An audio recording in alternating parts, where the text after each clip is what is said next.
नमस्कार, जय हिंद, वंदे मातरम। महेंद्र कुमार पांडे, दमदार 24 न्यूज में आप सभी दर्शकों का स्वागत है।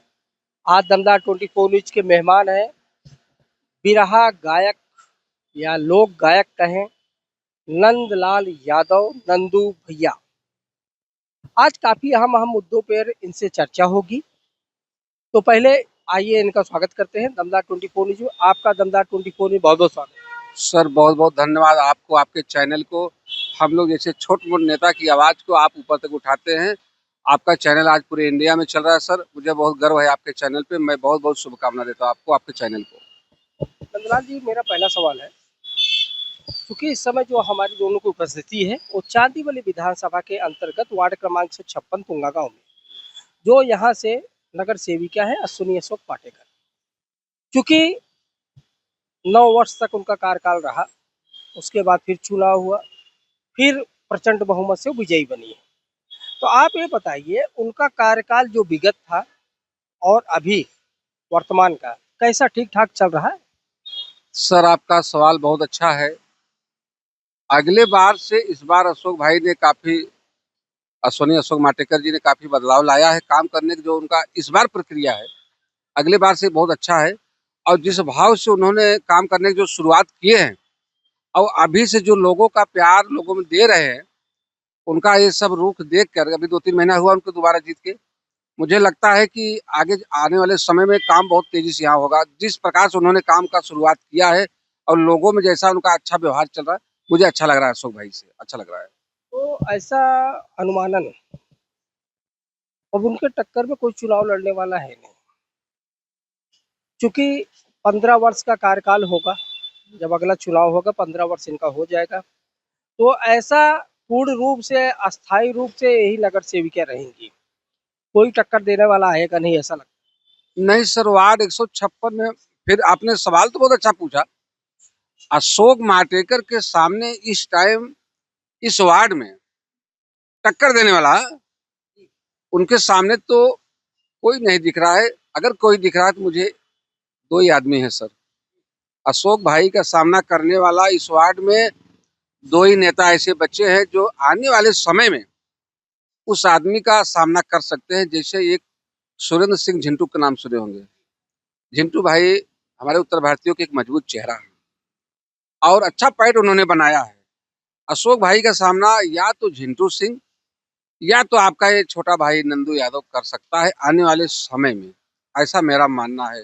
क्योंकि मैंने अशोक भाई से बहुत कुछ उन्होंने जहाँ से विद्या प्राप्त किया है, आपको पहले भी चैनल में बोल चुका हूँ, वहीं से विद्या मैं भी प्राप्त किया हूँ। इसलिए उस आदमी का काम करने का जो तरीका है मुझे मालूम है, तो मैं उनको फॉलो करता हूँ। तो अगर मैं पब्लिक में लेकर ऐसा आऊँगा तो पब्लिक मुझे लाइक करेगी। है। बताइए, चुनाव लड़ना कोई आम बात नहीं है।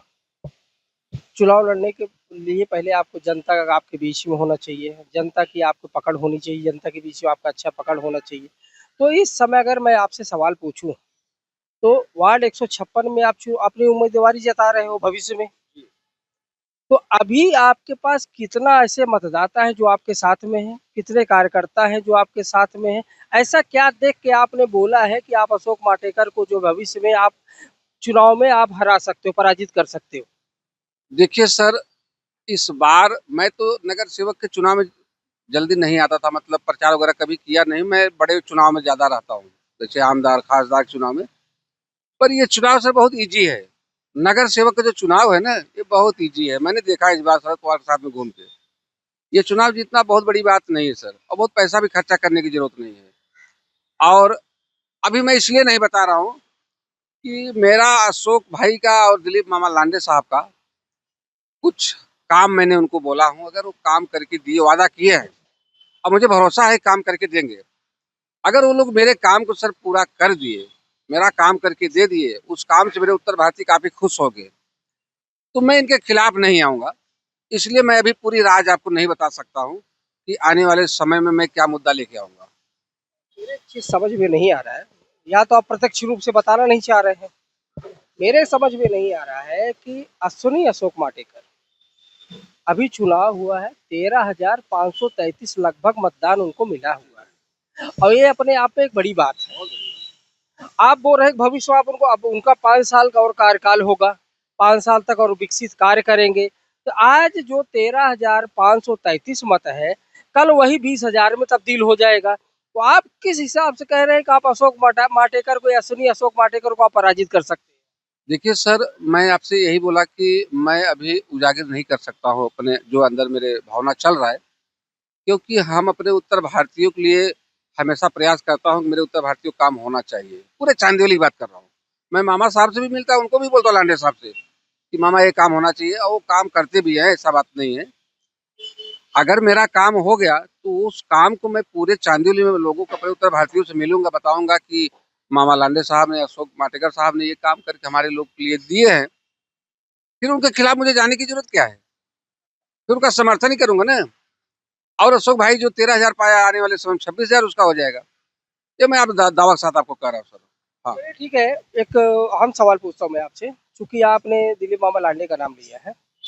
अब शिवसेना चांदीवली विधानसभा आमदार दिलीप मामा लांडे आज प्रचंड बहुमत से दोबारा वो आमदार बने हैं, और गए टाइम से जो मतदान उनको मिला, इस टाइम पे बहुत ज्यादा मिला।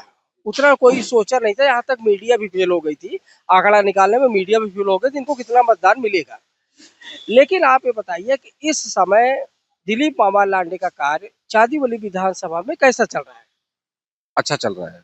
देखिए, मामा अगले बार भी अच्छा काम किए थे, और काम इस बार भी उन्होंने अच्छा करा सर। देखिए, काम अगर अच्छा हो रहा है तो हम क्यों बोले अच्छा नहीं हो रहा है। और लोग जाते हैं तो मामा सुनते भी हैं। कभी लोगों को मैंने देखा, मैं शनिवार ज़्यादा करके जाता हूँ मामा से मिलने के लिए, तो मामा ने कभी किसी को डाँट के नहीं भगाए, या किसी का अपमान नहीं की।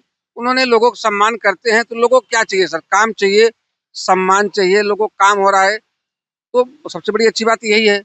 लोगों को क्या चाहिए? काम चाहिए ना, और सम्मान चाहिए। तो मामा दोनों देते हैं, और अशोक भाई भी देते हैं, मैं देखा हूँ अशोक भाई भी। अरे यादव जी, ये बताइए आप कहीं इशारों इशारों में ऐसा तो नहीं कहना चाह रहे हैं, क्योंकि आप अपना कार्य अब जो भी कार्य है आप बता नहीं रहे हैं, ठीक है, हम पूछेंगे भी नहीं कौन सा कार्य है। जो भी कार्य है, अगर कार्य नहीं हुआ तो आप मनपा चुनाव मैदान में आएंगे। इससे आप बता रहे हैं कि अशोक वाटेकर को खतरा हो सकता है। जी, जी, बिल्कुल। बिल्कुल हो सकता है ना? बिल्कुल, बिल्कुल हो सकता है सर। हाँ, जो माँग हमने लेके उन लोग से मैं अड़ा हूँ, जो माँग किया हूँ, अगर वो लोग पूरा हमारा माँग नहीं करेंगे, मैं अपने उत्तर भारतीयों के बीच में जाऊँगा, कहूँगा और बताऊँगा कि हमने ये चीज़ का माँग किया, अपने उत्तर भारतीयों के लिए माँग किया, उन्होंने पूरा नहीं किया। उसे पूरा करेंगे, मुझे भरोसा है पूरा करेंगे। आपको ऐसा लगता है कि पूरा उत्तर भारतीय समाज आपके साथ आएगा? पूरे उत्तर भारतीय समाज से आप मनपा इलेक्शन जीत जाओगे आप? सर, अगर हमारे उत्तर भारतीय मेरे साथ हो जाए, उत्तर भारतीय मतलब हिंदू मुस्लिम दोनों बात कर रहा हूँ, क्योंकि मुसलमान भी उत्तर प्रदेश से आते हैं, हिंदू भी आते हैं, दोनों बात कर रहा हूँ। अगर मेरे उत्तर भारतीय एक तरफा हो जाए, तो हम लोग को कोई चुनाव हरा नहीं सकता। मैं आपको अंदर की बात बता रहा हूँ, या बताना भी मत किसको। हम लोग को कोई चुनाव हरा ही नहीं सकता, एक तरफा जीत जाएंगे। तो आपकी रणनीति आप बना के चल रहे हैं, चुनावी रणनीति आप अभी से बनाना चालू कर दिए। जी सर, चालू किया हूँ, लेकिन अभी उजागर नहीं करा पूरी तरह से, क्योंकि मेरा मांग पूरा हो जाएगा तो मैं इन्हीं लोग के साथ रहूंगा, क्योंकि मेरे उत्तर भारतीयों को काम चाहिए। और जो मैं काम का मांग किया हूँ वो हो जाएगा, तो मेरे पूरे उत्तर भारतीयों को फायदा उससे होगा। हाँ। ठीक है, अंत में एक सवाल है हमारे चैनल के माध्यम से, आप चांदीवली विधानसभा वार्ड 156 की जनता को, मतदाता भाइयों को कुछ कहना चाहेंगे?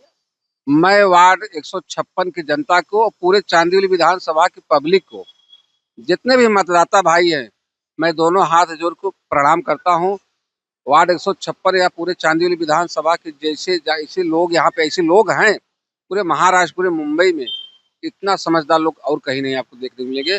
जो भी निर्णय लेते हैं सही निर्णय लेते हैं सर, समय पे निर्णय लेते हैं। वार्ड 156 की पब्लिक ऐसी है ना, कि जिसको चाहे राजा बना दे, जिसको चाहे भिखारी बना दे, ऐसी पब्लिक यहाँ की समझदार है।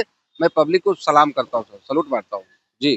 बहुत बहुत धन्यवाद वार्तालाप करने के लिए, आपने अपना विचार भी रखा, और आपका विचार जान के और आपका विचार सुनकर हमें तो नहीं, लेकिन जो सामने वाली पार्टी है जिसका आपने नाम लिया, वो थोड़ा सा जरूर चकित हो गए होंगे आपका वचन सुन के। तो अब हम बात करेंगे अशोक वाटेकर जी से, कि जैसे इन्होंने नंदलाल यादव ने कहा कि भविष्य में अशोक वाटेकर के ऊपर एरोड़ा बन सकते हैं उनके राजनीतिक जीवन में, अगर उनका कुछ कार्य है ये लोग कार्य जो है दिलीप बामा लांडे जो शिवसेना के आमदार है उनको उनके समक्ष रखा है। अशोक माटेकर जी जो शिवसेना चांदीवली विभाग के प्रमुख है उनके समक्ष रखा हुआ है। इनका ऐसा कहना है कि अगर वो कार्य होता है हम इनके समर्थन में रहेंगे, अगर कार्य नहीं होगा हम इनके विपक्ष में जाकर चाहे जो भी दल मिलेगा उस दल से हम मनपा चुनाव लड़ेंगे। तो आप ऐसे ही दमदार 24 न्यूज़ साथ बने रहिए, हर खबर आप तक। जय हिंद, वंदे मातरम।